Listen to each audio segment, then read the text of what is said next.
오늘 우리에게 주시는 말씀은 레위기 26장 1절에서 13절까지의 말씀입니다.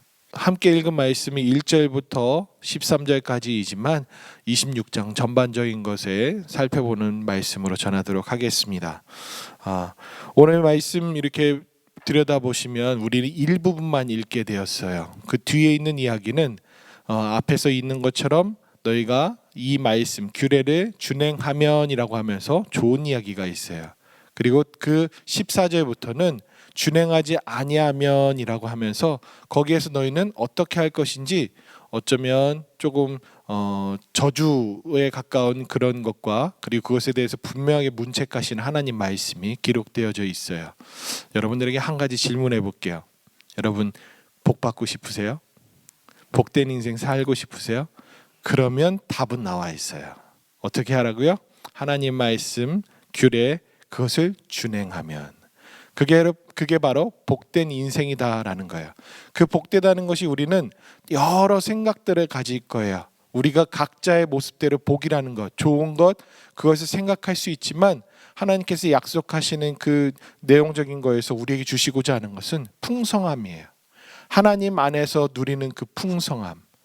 우리는 단순히 복하면 물질적인 것, 유물론적인 생각에서 더 많이 강해할 거예요. 그런데 그 물질적인 것을 넘어서서 하나님 때문에 하나님에 의해서 누려지는 것들, 그리고 하나님의 입장에서 표현한다면 내가 너에게 주는 것, 그리고 내가 너희와 함께하는 것, 내가 너희와 함께함으로 얻어지는 것들, 그게 복된 인생이야 라고 얘기해 주시는 거예요. 그거의 전제가 뭐라고요? 하나님 말씀, 그것 규례, 하나님께서 원하시는 그 뜻을 이루며 우리가 살아갈 때 말이죠. 그것을 바로 얘기해 주시는 것이 3절부터 13절까지의 말씀이에요. 3절부터 내용되어 있는 것을 보면 철 따라 비를 주시고 열매를 맺게 해주시고 그리고 너희가 먹고 배부르고 안전하게 거주할 수 있도록 해주고 6절에 가면은 너희가 두렵게 할 자가 없고 그리고 짐승들이 그 땅에서 제할 것이고 그리고 너희 땅에서 칼이 두루 다니지 아니하게 할 것이다. 이런 내용들을 들었을 때 이스라엘 백성들은 얼마나 든든했을까요? 계속해서 7절에서는 원수들을 쫓아낼 것이다. 그리고 너희 앞에서 칼에 엎드러질 것이다. 그리고 5이 100명을 쫓고 100명이 만을 쫓는, 10,000명을 쫓는 그런 일들이 일어날 것이다. 그리고 9절 말씀에서는 분명하게 얘기하시죠. 내가 너희를 돌보아 너희를 번성하게 하고 너희를 창대하게 할 것이며 내가 너희와 함께한 내 언약을 이행하리라. 그러면서 묵은 곡식을 먹다가도 새 곡식으로 말미암아서 묵은 곡식을 치우는 그런 풍성함이 있을 것이다 라고 얘기해요. 그리고 또한 하나님께서는 성막을 너희 중에 세울 것이고 내 마음이 너희를 싫어하지 않을 것이다. 그러면서 얘기하는 것이 원천적으로 하나님이 어떤 분이신지 내가 언제부터 너희를 이렇게 마음을 품고 했는지에 대해서 잘 드러나 있는 12절 말씀이 있어요. 나는 너희 중에 행하여 왔고 행할 것이고 너희 하나님이 되고 너희는 내 백성이 될 것이다 라고 하면서 애굽부터 인도해낸 그들이 종된 것을 면하게 하려고 힘썼던 나는 여호와야 라고 아주 명시해주고 있어요. 아주 명시해주고 있어요. 하나님은 자신의 이름을 드러내면서 말씀하시는 그 구절 간혹 나오는 것들이 너희의 하나님 나는 여호와다 이렇게 얘기하시는 거예요. 그 말씀에 힘주어서 얘기하시는 그 부분이에요. 그 부분에 보시면 하나님께서 약속하신 것, 하나님께서 어떤 하나님이신지에 대해서 잘 드러내주고 있어요. 우리는 그것을 알고 하나님께서 어떤 분이신지 우리는 바로 생각하고 살아갈 때 하나님의 말씀이 지키고자 하는 그 원동력도 생겨지고 그리고 하나님께서 어떤 큰 뜻을 품고 우리에게 역사하시는지 그것을 알게 돼요. 또 한 가지 우리가 의문을 가져야 될 것은 그런데 여기 기록되어 있는 거 이스라엘 백성들 얘기인 것 같잖아요. 그런데 우리 하나님은 지금까지 저와 여러분들의 하나님이 되시고 우리가 하나님을 믿게 해주시고 그리고 믿음뿐만 아니라 우리의 삶에서도 풍성함이 유지되어지고 있는 것 그게 바로 우리까지 함께 하시고 역사하시는 그 하나님의 증표예요. 그것을 알기 때문에 지금 저와 여러분들이 이 자리에 있는 것이죠. 그 하나님이 얼마나 우리의 삶에서 역사하시는지 그 마음이 우리에게 확연하기 때문에 지금 이렇게 하나님께 나아가고 있는 거예요. 그런데요, 이 모든 것이 어떻게 했을 때 3절에 있는 것처럼 뭐라고요? 너희가 하나님 규례와 계명을 준행할 때 얻어지는 거야 라고 얘기해 주시는 거예요. 반대로 14절에 있는 내용부터는 뭐라고요?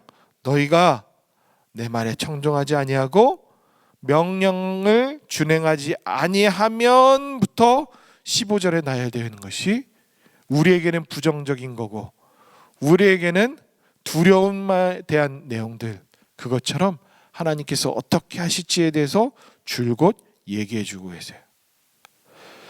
어떤 인생 사시겠습니까? 준행하시겠습니까? 아니면 버티고 뻗탱기다가 의도받는 인생을 사시겠습니까? 우리 하나님 우리를 이끌어 가실 때, 동행하자 하실 때 우리가 버티면 버틸수록 누구 손해다? 우리만 손해예요. 저는 이 부분에 대해서, 동행이라는 그 그림에 대해서 어떻게 생각하냐면요, 아이들과 이게 산책을 하거나 자녀들하고 함께 손잡고 다닐 때 있잖아요. 특히 놀이동산 같은 그곳을 한번 생각해 보세요. 놀이동산 같이 부모 마음은 더 많은 것을 누리게 해주고 싶어서 데리고 갔는데 부모님은 그래도 다 지도를 보고 정보를 알고 그래서 어떤 놀이기구가 가장 좋을 것인지 우선순위 세워갖고 이끌어가요. 그런데 자녀들은 눈앞에 보이는 것, 사실 아이들 눈에서 보면 아이들이 허리춤 온다 하면은 애들이 보는 인생은 다 어른들의 허리춤이에요. 어른들은 이렇게 키가 있는 그 상태에서 더 높고 넓은 것을 볼 줄 안단 말이에요. 그런데 그걸 모르고 그 허리춤에서 보는 것이 전부인 양 내가 타고 싶은 거 타고 저거 탈 수 있게 해주세요. 뻗탱기면 어떻게 돼요? 힘들죠. 부모된 마음에는 속상하기도 하고 힘든 거예요. 그러다 보면은 말 안 들으면 큰 소리도 나오고 조금 세게 하면 이렇게 머리라도 이렇게 탁 때리는 체벌도 나와요. 그런 것처럼 하나님과의 우리의 동행하심의 관계도 그렇게 생각하시면 조금 더 가깝고 선명할 거예요. 우리가 버티면 버틸수록 내가 하고 싶은 것을 하면 할수록 그것만큼 어리석은 게 없어요. 하나님께서 원하시고 이끌어 가시는데 우리가 순종하면 그 원하는 풍성한 그 모든 것들을 착착착착착착 우리는 누리며 살아갈 수 있는 거예요. 그랬을 때 가장 먼저가 뭐라고요? 하나님의 이끄심에 따라간다. 하나님 말씀에 준행하며 살아간다. 그것이 우선 되어질 때라는 거예요. 그런데 하나님은 또 생각해 보면 지키면 주시고 안 지키면 안 주시고, 그러면 좀 너무 계산적이신 것 같지 않으세요? 그런데요, 오늘 본문에서 나타나 있는 우리 하나님은 그런 하나님으로만 보이지 않아요. 사실 제가 오늘 말씀 전체적으로 봤을 때 제목을 뭘로 지을까 엄청 고민했어요. 그래서 별별 쉽게 얘기하려고 해서 쩔쩔매시는 하나님이라고 해야 될까, 이렇게 생각하다가 좋은 생각이 났어요. 우리 동화처럼 어렸을 때 읽혀주고 의미 있게 읽었던 간단하면서도 되게 의미 있게 다가온 그 동화가 있어요. 뭐냐면 아낌없이 주는 나무. 아시죠? 아낌없이 주는 나무. 어린아이가 한 나무에 놀러 왔어요. 과일도 따먹어요. 그러다가 좀 장성해요. 그러면서 이제 말동무도 하고 그러다가 세월이 지나서 사회생활을 가요. 가다가 사업이 잘 안 되네요. 와서 뭐 좀 줄 수 없겠어? 그래서 열매 따가. 그러면서 열매를 주죠.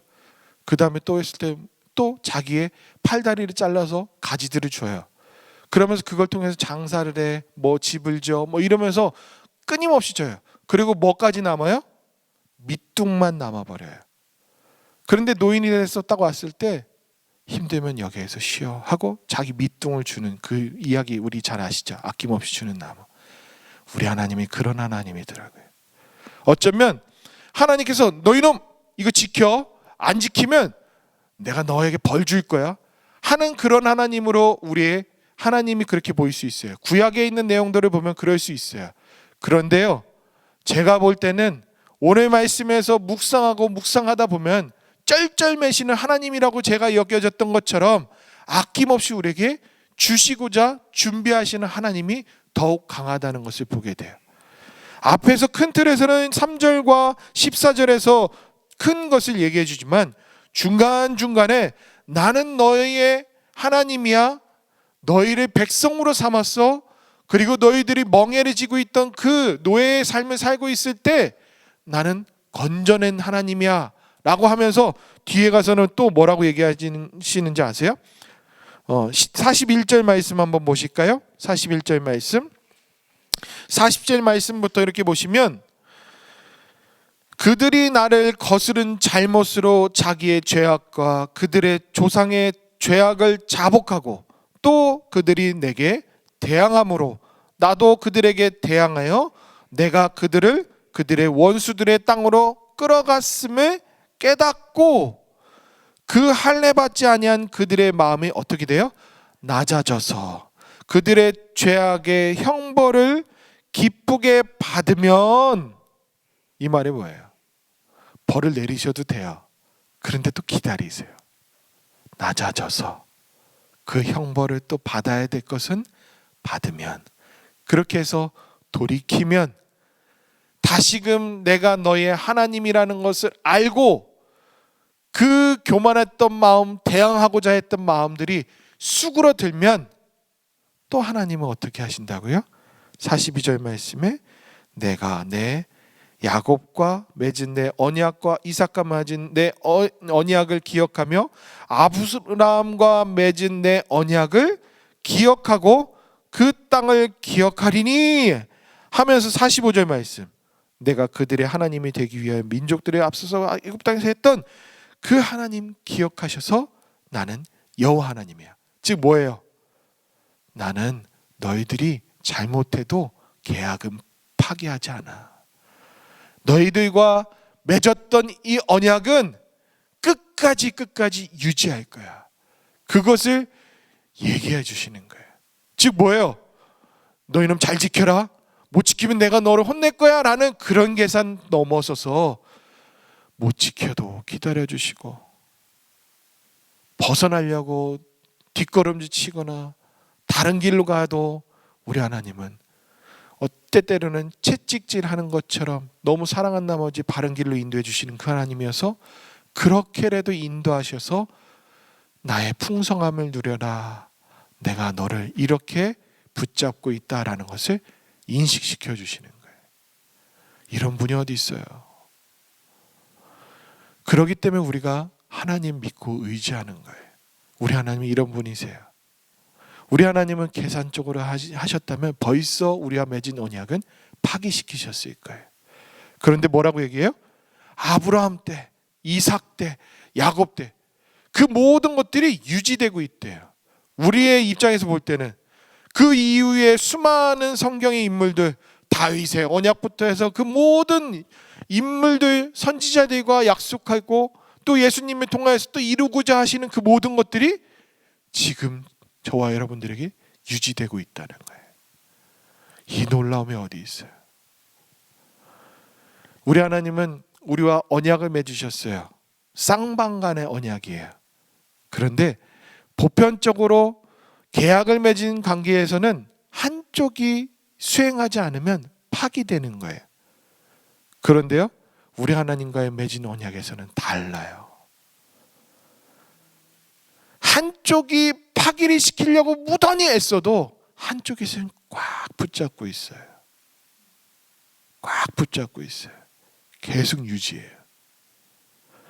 그리고 또 심지어는 그러면 나는 파기할 거야 라는 그 의미로 말씀하시지만 그럼에도 파기하신 적이 없어요. 그게 중요해요. 우리의 인생은 하나님 손에 붙들려 있음과도 같아요. 우리가 아무리 곁길로 나가려고 하고 내 마음대로 살아간다 할지라도 그래도 우리 하나님은 끝까지 부여잡아요.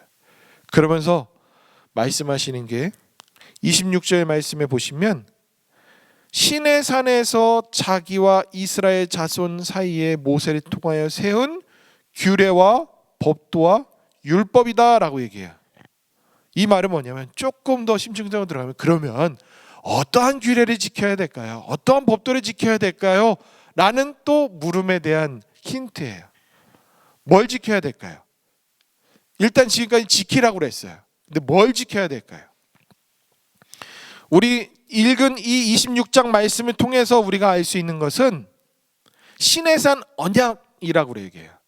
근데 그것은 조금 더 앞으로 가면, 한 장 앞으로 가면 첫 절에서 이야기해줘요. 여호와께서 시내산에서 모세에게 말씀하여 이르시되라고 하면서 시내산 언약에 대한 그 내용들이 나와요. 그런데 일부분이 나와요. 희년, 그리고 안식년, 그리고 부당한 이익을 취하지 말 것, 이 부분에 얘기를 하면서 넘어온 게 오늘 본문 1절과 2절 말씀이에요. 큰 틀에서는 그렇게 얘기해 주고 있어요. 오늘 본문만으로 우리가 볼 때 그냥 우리 의미적으로 따질 때는 성경 말씀에 있는 그 하나님의 모든 말씀일 수도 있지만 의미적으로 볼 때는 그래요. 그런데 우리가 1절과 2절 말씀을 분명히 우리는 봐야 돼요. 우리가 하나님에 순종하지 않고자 하는 것, 우리가 하나님의 뜻과 상관없는 곁길로 가는 그 모든 것들 가운데서는 우상 숭배가 있어요. 즉 배교이금, 영적인 음란이라고 할 수 있어요. 근데 거기에 핵심은 무엇이다? 자기를 위하여 만든 것이다. 자기를 위하여 만든 것이다. 이게 저와 여러분들에게 가장 중요한 개념이에요. 뭘까요? 나를 위해서 살아가고 나를 위해서 무엇인가에 애쓰는 그런 인생이 우리는 하나님을 배반하고 살아가는 인생과도 같은 거예요. 이 우상을 섬긴다는 것 얼마나 어리석냐면 우상이라는 이 단어 자체에서도 그것을 알게 돼요. 헛된 것. 심지어는 사전에 이렇게도 표현되어 있어요. 아주 집중. 아무짝에도 소용없는 것. 그런데 우리는 자꾸 그걸 만들어요. 우리는 그걸 자꾸 뭔가 이렇게 형상화하는데 애써요. 예수님 믿는데 여기에서 우상 만들지 말라고 하는데 어느 도시에서는 예수님 상을 브라질에 있는 그 상보다도 더 큰 걸 만들어서 랜드마크처럼 이 도시에 하나님의 그런 도시 성시화가 만들겠다고 하는 정말 안타까운 생각들도 해요. 그 예수님 믿는다고 하는 사람들, 기독교 연합회에서 그 일들을 말도 안 되죠. 우리는 그렇게 어리석어요. 누구를 위해서 한다고요? 자기를 위해서. 하나님은 만들지 말래요. 하나님 만들지 말래요. 너 인생을 위해서 살아가지 마. 너 좋겠다고 하지 마. 그거는 내가 싫어하는 것이고 너희들에게 이로움이 없어. 그것을 얘기해 주시는 게 오늘 뒤에서까지도 연결되어져서 얘기해 주시는 거예요. 그러면 답이 나왔죠. 뭘 지켜야 돼? 나를 위해서 살아가는 것, 그걸 하지 말 것을 지켜야 된다는 거예요.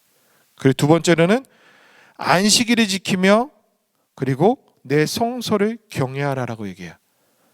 안식일의 개념은 더 설명하지 않아도 될 거예요. 그런데 성소라는 것은 한 번 더 짚고 넘어가면 될 것 같아요. 봉헌한 것, 구별되어진 것, 훨씬 더 확장되어질 수 있어요. 우리가 주일에 안식일처럼 주님 안에서 안식하는 그 개념으로 우리가 주일을 지키면서 하나님께 예배하죠. 어디에서요? 우리는 성전이라고도 표현하는 이 구별되어진 곳에서 그것을 열심히 하래요. 너희들 위한 인생 살아가지 말고 그렇게 하면서 하나님 바라보는 인생 살아가라 라고 얘기해 주세요. 그러면서 내 뜻을 지키고 너희들에게 베풀어 주신 그 풍성한 가운데서 누리며 살아라 하는 게 오늘 말씀이에요. 그걸 위해서 아낌없이 기다려 주시고 아낌없이 베풀어 주시고 아낌없이 동행해 주세요. 그 하나님을 의지하시며 오늘 살아가실 수 있기를 바라요. 그 하나님 곁에 찰싹 붙어서 살아가시는 저와 여러분들 될 수 있기를 바랍니다.